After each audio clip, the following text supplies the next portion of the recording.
Welcome to New Hope for today. My name is Pastor Andrew Hise, and I'm the pastor at New Hope Friends Church in Goldsboro, North Carolina. I wonder, would you consider yourself a patient person? Now, I think all of us, if we were asked that question, are you a patient person? We would want to say, yeah, I'm patient. I have a lot of patience in my heart. Because patience is something that all of us desire. We all know it's a desirable trait. We want people to be patient with us. And so we like to think of ourselves as patient people. So when we're asked that question, if we may say yes, we are, or we may at least try to justify in our minds that we are a patient person.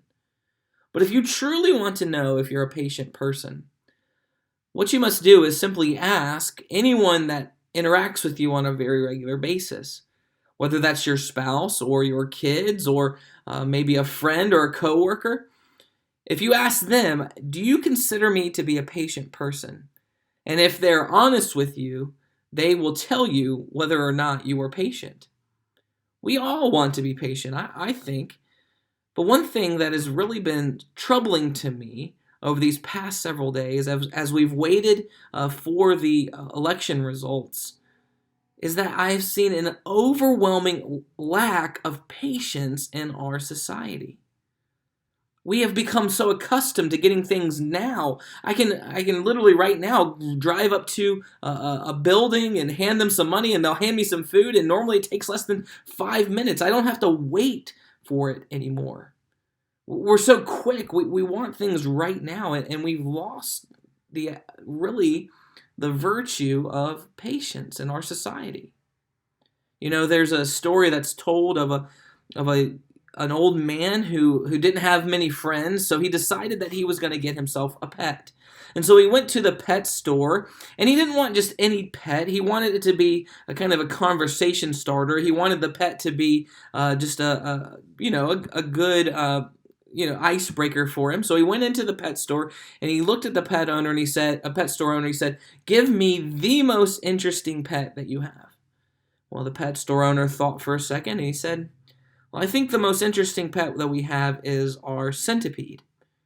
And the guy said, "I'll take him. That's perfect." And so the guy put him in a box. He gave him to this gentleman and he took him home. Well, that night he was so excited. The guy was so excited that he had this new pet that he decided he was going to go out on the town. He was going to go have dinner and he was going to go to a movie.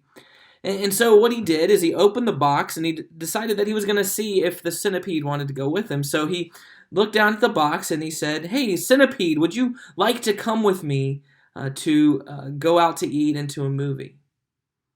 Of course, he heard nothing back, and so he leaned in a little closer and he said, "Centipede, did you hear me? Would you like to go out to dinner and a movie with me?" Of course, nothing left, and so he leans in super close and he screams as loud as he can, "Centipede, don't you hear me? Don't you want to come to the movie with me?" And wouldn't you know, he heard a very small voice coming from the box, and it was that of the centipede, and the centipede said, "Yes, I've already told you yes, I'm just putting on my shoes."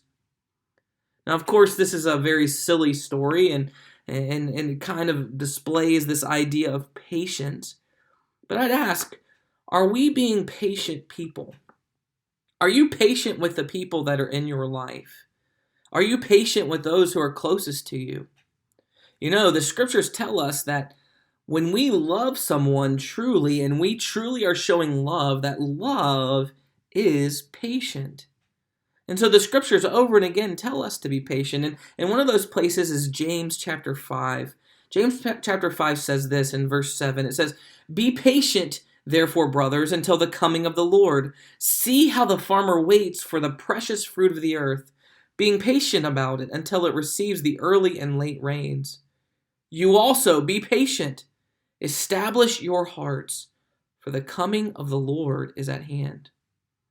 We're commanded here to be patient. To be patient because what God is doing is something that we may not expect. What God is doing may not be the thing that we actually want. You know, patience has been described as this one thing, and I think this is fit for what James is telling us. Patience is learning that things don't always have to happen in the order in which we want them to. So know this today. We must be patient, waiting on the Lord and what He's doing. And He tells us to do this, to be patient, but He tells us to establish our hearts while we're doing this. So today, as you are going through your day, I ask that you search your heart. Ask yourself, are you a patient person? And then try to make yourself wait. Make yourself be patient with other people. Instead of showing anger, we should show love. Instead of showing hate, we should try to love people when they're being hard to get along with. Today, let's say we are going to be patient people. New Hope for Today is a daily video devotional brought to you by Pastor Andrew Hise of New Hope Friends Church. New Hope Friends Church is located at 4451 U.S. Highway 70 East in Goldsboro, North Carolina. New Hope for Today. Strength for today. Hope for tomorrow.